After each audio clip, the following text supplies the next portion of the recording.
ഒരാൾ എന്തെങ്കിലും പറയുമ്പോൾ അത് എന്താണ് പറയണമെന്നല്ല ഞാൻ എൻ്റെ മനസ്സിൽ പരിശുദ്ധാത്മ പറയണത്, എന്തുകൊണ്ട് പറയണമെന്നാണ്. അതവിടെ അരൂപിയുടെ പ്രശ്നമാണ്. അപ്പോൾ ഇവർ കള്ളത്തര ഒളിപ്പിച്ച് വെച്ചിട്ടുണ്ട്, വേറൊരു കാര്യമാണ് പറയണമെന്നുള്ളതുകൊണ്ട് അതെനിക്ക് പെട്ടെന്ന് അറിയാൻ പറ്റും. അപ്പോൾ ഞാൻ സാത്താന ശരിക്കും ചൂടാവും. അപ്പോൾ ഈ കുറേ നാളെ കൂടെ നടക്കുന്നവർ ചോദിക്കുവേ, സത്യം പറഞ്ഞ അച്ഛൻ ഈ മാതാവിനെ കണ്ടെങ്കിൽ പിന്നെ പാകപ്പെട്ട് സൗമ്യമായിട്ടൊക്കെ കിടക്കേണ്ടതല്ലേ? നമുക്ക് സൗമ്യമായിട്ട് നമ്മൾ ശാസിക്കേണ്ട സമയത്ത് ശാസിക്കണം.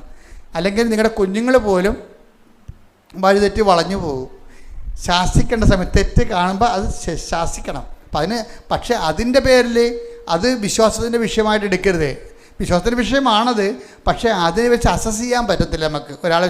അപ്പം അതുകൊണ്ട് നിങ്ങൾ പറയരുത് വീട്ടിൽ പോകുമ്പോൾ എല്ലാം ക്ഷമിക്കണം, അച്ഛൻ പറഞ്ഞിട്ടുണ്ട് ഞാൻ ഉടമ്പടിയിലാണ്, അതുകൊണ്ട് വായി നാക്കിടരുത്, പുറത്തെടുക്കണമെന്ന് പറഞ്ഞൊരു കാര്യമില്ല. നിങ്ങളുടെ മക്കൾ ചിലപ്പോൾ കഞ്ചാവ് വലിച്ച് അവൻ്റെ ഉടുപ്പ് കഴുകാൻ എടുക്കുമ്പോഴായിരിക്കും ചിലപ്പോൾ കഞ്ചാവ് ഇരിക്കണം.